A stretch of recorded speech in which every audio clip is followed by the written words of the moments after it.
Feonkira malefa canto no entikyo anandratanana Sai no mena no indro averikyo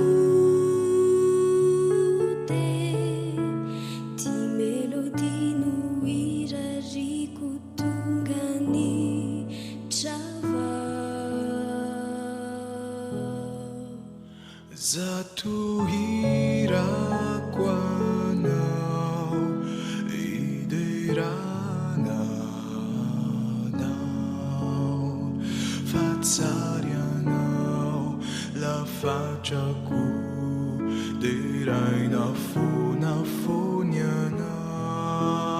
Zatuhira kanui lai tantara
Zai no menao no indro averikyo Ti melodi no irariko tongany Chava Zatuhira kwanao iderana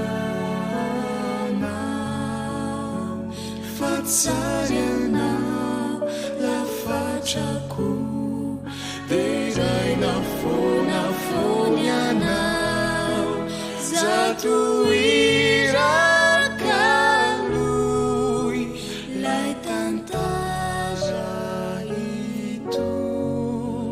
Delai fidera na teto anta tuizanany andanitra Zatuhira kwanao iderana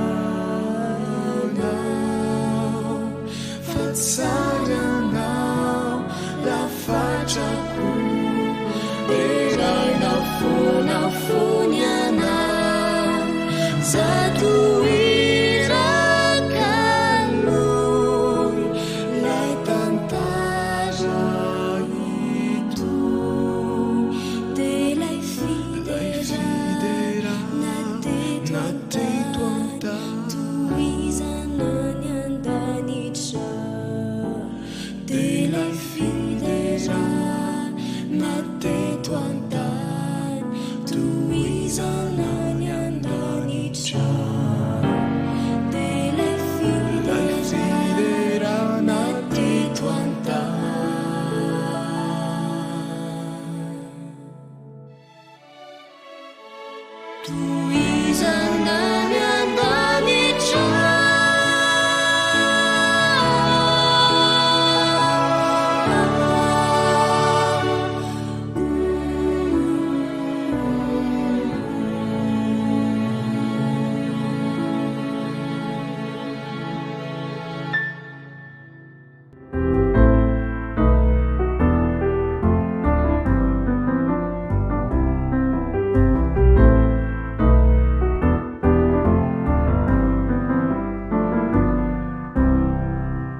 fahaizana be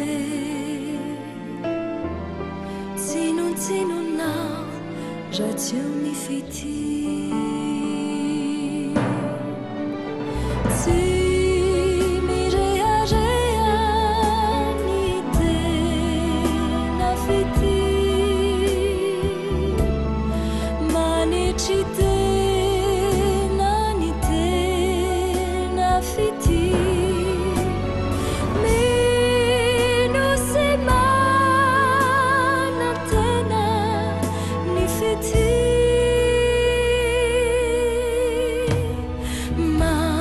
mandefitra mamela ny fity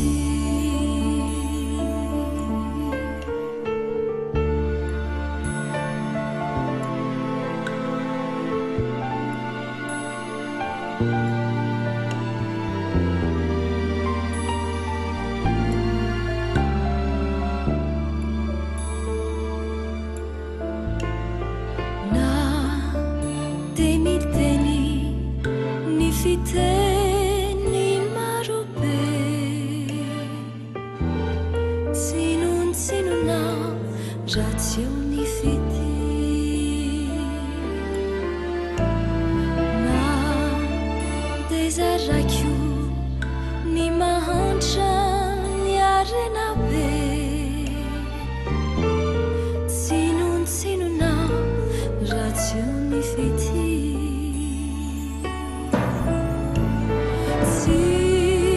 mirehareha ny tena fity manetry tena ny tena fity mino se mana tena ny fity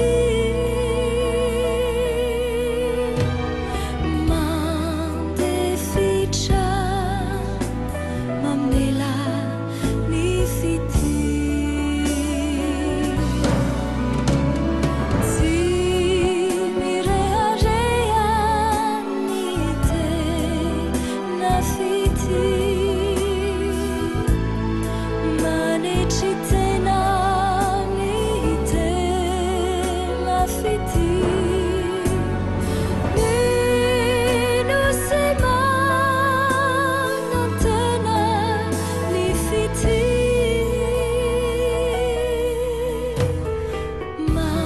mandefitra mamela ny fity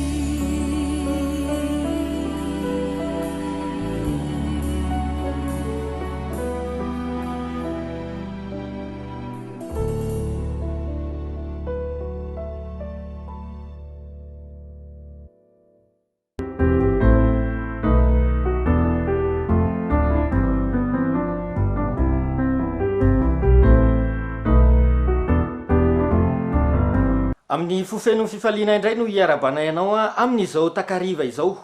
andro fahadimy amin'ny fandiniantsika ilay lohahevitra manao hoe iza no vadiko ato anatin'ity seminaira momba ny fanambadiana ity isika androany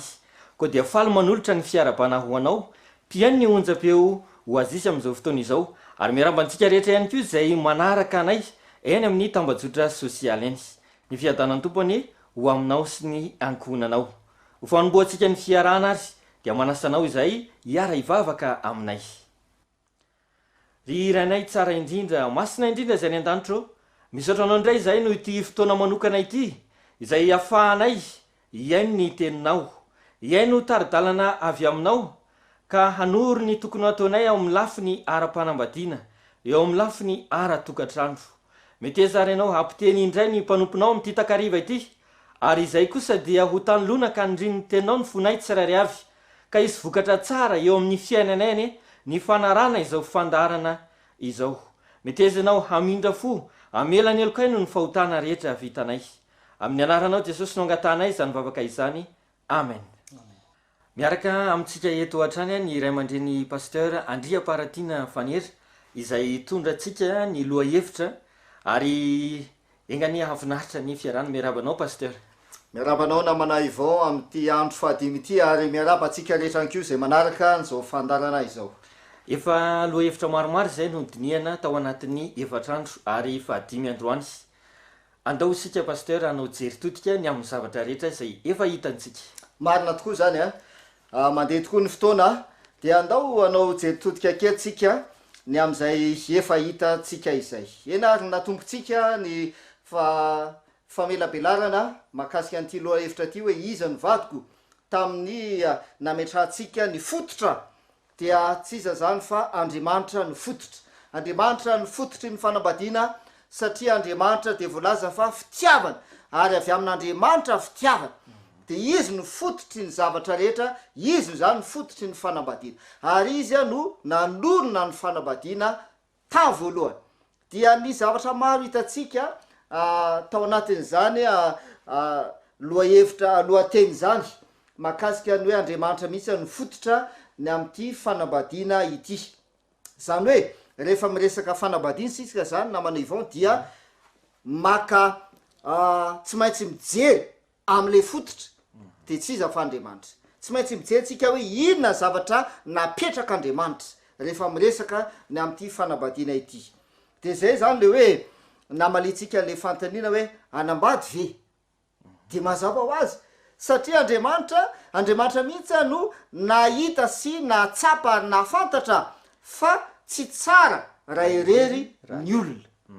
dia namorona vady nanome vady ho azy Andriamanitra. De mazava zany ny teny hoe anambady ve tsy tokony salasala intsony zany ianao hoe tokony anambady ve tsara amiko ve ny manambady, tsy tokony salasalany am'izany tsony zany ianao satria efa mazava ny fototra dia tsy iza fa Andriamanitra ary mazava ny zavatra nataon'Andriamanitra. Dia avy eo hitatsika hoe raha nambady ara dia ahoana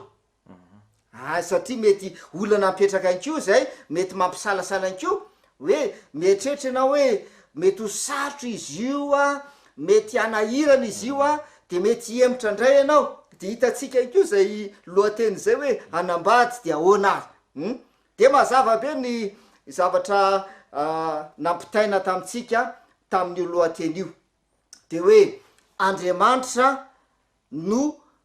nanomana zavatra rehetra tamin'ny alalan'ny famoronana ary ny olombelona no noforoany farany. Zany hoe efa noman'Andriamanitra avokoa ny zavatra rehetra ahafahan'ny olombelona miatrika ny fiainany ary ahafahan'ny olombelona miatrika an'izany hoe fiainam-panambadiana izany. Dia zay anko zany no tadalana zay omen'Andriamanitra atsika rehefa mieritreritra n'izany hoe fanambadiana izany. Avy eo tsika dia nijery indray zany aorena zay hoe eny ary efa vonona zavatra rehetra, efa misy asa zany ao, manana asa ianao zay ivelomanao sy amelomanao an'le ho vadinao, manana toerany ianareo zay honenana miaraka rehefa ikambany ianareo dia misy fonenana zay honenana itoerana zany ao ary mahay mitantana anko zany zay le hoe mitandrina mahay mitantana an'izany hoe fitokatrano izany. De ny fantaniana zay nyvalitsika indray taorina zay de hoe iza ary le ho vadiko. De zay zany le hitatsika ho maly. De mazava be lay ten'Andriamanitra zay nyvakitsika hoe ary Andriamanitra nanao vady sahaza ho an'ny Adama. Dia hitatsika ny fomba nanamboaran'Andriamanitra an'le vady, nampatorin'Andriamanitra Adama, avy eo nakataolana avy tao amin'ny Adama Andriamanitra de nanakombona nofo hosolony dia nanamboatra n'lay vady tamin'ny alalan'lay taolana zay nalainy tamin'ny Adama. De avy eo netiny teo amin'ny Adama lay vady. Misy lesona lehibe zay noraitsika namana Yvon mahakasika an'izy io de hoe mila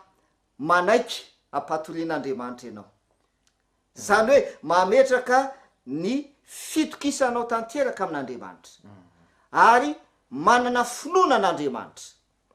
dia mivavaka ihany ko. Zay koa zany le afatra zay nampitaina maly zay mila mivavaka amafisina ny fivavahana. De zao rehefa nanamboatra n'lay vehivavy lay vady sahaza ho an'ny lehilahy zany Andriamanitra dia ny zavatra namboarin'Andriamanitra atao amin'ny Adama nakatolana izy de avy eo nanakombona de